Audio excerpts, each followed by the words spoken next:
mga madiskarte, for today's video magluluto tayo ng ginataang laing na may pako. Nakabili nga pala ako ng 10 pesong dilis at yan ipiprito muna natin bago tayo maggata ng ginataang laing. At ayan, okay na ang ating dilis. Nagbuhos nga lang ako ng konting gata ng pangalawang gata at yan inano ko na yung ating gulay.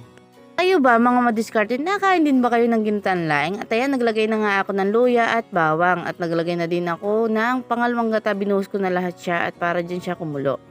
Naglagay lang ako ng dagdag pampalasa, asin, saka suka.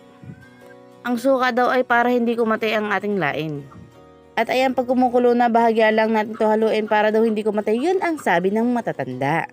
Ayan, paglabog na ang ating laing, lagyan naman natin ng pako natin at lagyan na din natin ng kakanggata. Pakukulaan lang natin ito hanggang sa ito ay lumapot. At parang ganyan, pag malapot na, lalagyan naman natin ng chicharong